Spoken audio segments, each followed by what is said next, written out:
विद्यार्थियों नमस्ते। जैसा कि अपनी क्लास में चल रहा है बीए पार्ट सेकंड, जिसमें पेपर अपना फर्स्ट मध्यकालीन भारत का इतिहास तुगलक वंश अपना चल रहा है। इसमें फिरोज तुगलक की जन कल्याणकारी योजनाएं अपन कर रहे हैं, जिसमें अपन आज देखते हैं कि फिरोज तुगलक ने ऐसे कौन कौन से कार्य किए थे जो कि उनको जनता का समर्थन दिलवा सके थे।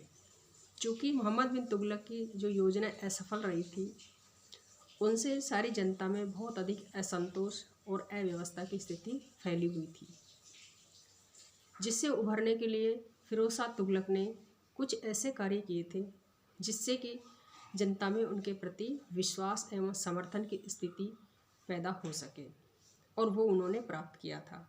अपन देखते हैं कि ऐसे कौन कौन से कार्य उन्होंने किए थे। फिरोज शाह के सार्वजनिक निर्माण के कार्य। सबसे नंबर 1 पहला देखते हैं अपन, नहरों का निर्माण।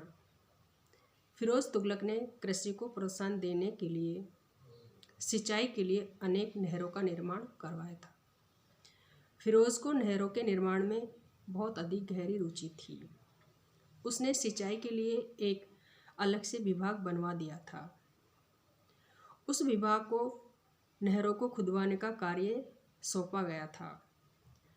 तारीख़ मुबारक शाही के लेखक के अनुसार फिरोज ने 4 नहरों का निर्माण करवाया था, जिसमें अपन देखते हैं प्रथम नहर 96 मील लंबी थी, 96 मील लंबी थी।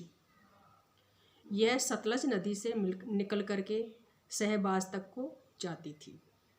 दूसरी नहर मांडल तथा सिरमौर के पास से निकलकर यमुना नदी से निकलकर हांसी से हिसार फिरोज तक जाती थी। तीसरी नहर कहरवार के पास घग्गर नदी से निकल करके नव स्थापित नगर फिरोजाबाद तक जाती थी। चौथी नंबर की नहर को देखते हैं अपन।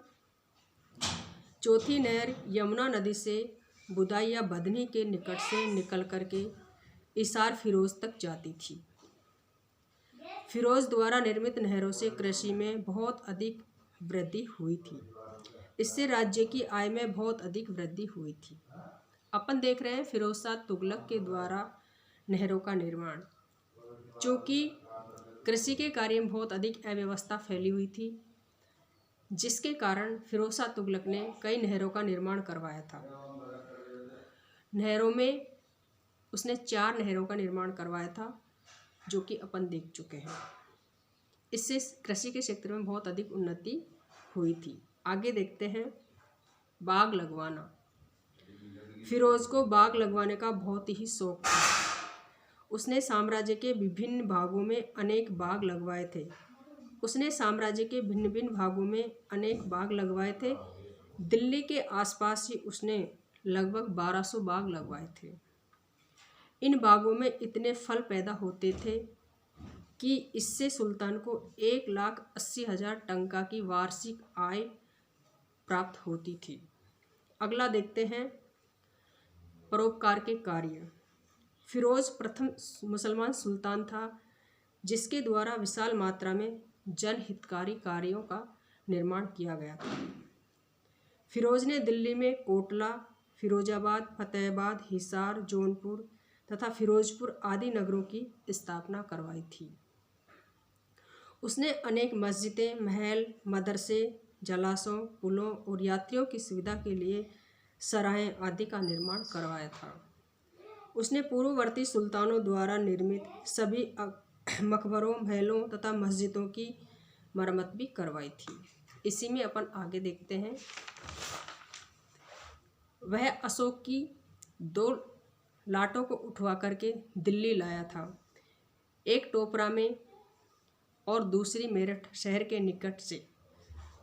फिरोज ने दारुल सफा नामक एक अस्पताल की भी स्थापना करवाई थी।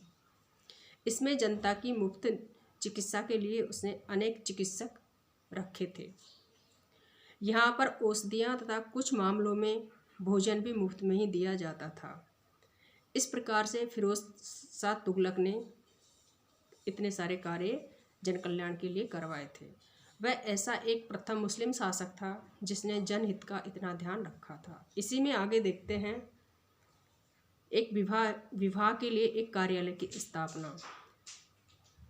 सुल्तान फिरोज शाह तुगलक ने विवाह के लिए एक कार्यालय खुलवाया था। यह केवल मुसलमानों के लिए था। इसमें लड़कियों के पिताओं को, जो अपने लड़कियों का विवाह करने की स्थिति में नहीं थे, 50, 30 या 25 टंका तक की राशि उपलब्ध करवाई जाती थी। इस प्रकार फिरोज शाह तुगलक एक बहुत बड़ा परोपकारी शासक था। वह पहला मुसलमान शासक था जिसने जनहित के कार्यों में इतनी रुचि ली थी।